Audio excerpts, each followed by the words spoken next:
আমাদের পুজো 1774 খ্রিস্টাব্দে বাংলাদেশের গোয়ালন্দের উজানচর গ্রামে আমাদের প্রথম পুজোর সূত্রপাত হয়। সেখানে আমাদের পঞ্চম পুরুষ শ্রী গঙ্গারাম এই পুজোর সূত্রপাত করেন। তারপর 1947 সালে আমাদের দেশভাগের পর 1952 সাল থেকে এখানে পুজো হচ্ছে এবং শ্রী বিজয় কুমার দাস এই বাড়ির প্রতিষ্ঠাতা। উনি একজন সিভিল ইঞ্জিনিয়ার ছিলেন। তার হাত ধরে আমাদের পুজো বাংলাদেশ থেকে এখানে স্থানান্তরিত হয়েছিল 1952 খ্রিস্টাব্দে। আর পুজোর সূত্রপাত হচ্ছে যিনি গঙ্গারাম শুরু করেছিলেন তিনি আর কি পেশায় আগমনী গান গাইতেন, যজমান বাড়িতে গান করতে যেতেন। সেইখান থেকে উনি মনের দিকে যখন যজমান বাড়িতে গান করতে যাচ্ছিলেন তখন মা দুর্গা মনের দুঃখে যাচ্ছিলেন যে পরিবার ছেড়ে যেতে হচ্ছে। তখন মা দুর্গা তখন বললো, ঠিক আছে, তোকে যেতে হবে না, তুই এবার থেকে তোর বাড়িতে আমার পুজো কর, সেখানে মায়ের আগমনী গান কর। তখন বলছে, আমার তো অত সামর্থ্য নেই, আমি পুজো কীভাবে করবো?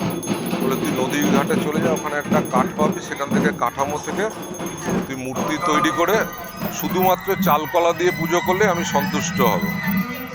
তারপর থেকে ওইভাবে পুজো হয়ে আসছে। এবং আরেকটা আমাদের বৈশিষ্ট্য হচ্ছে মা দুর্গার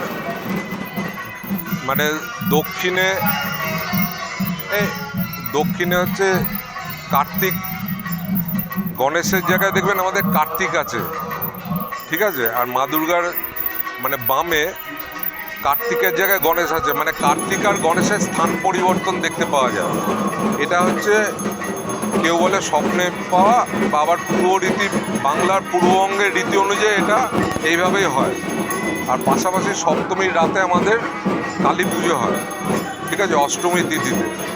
এবং কালী ঠাকুর ভাসান হলে পরের দিন অষ্টমীর পুজো শুরু হয়, ঠিক আছে? না, পরের দিন ভাসান হওয়ার পরে অষ্টমী পুজোতে বসতে হবে।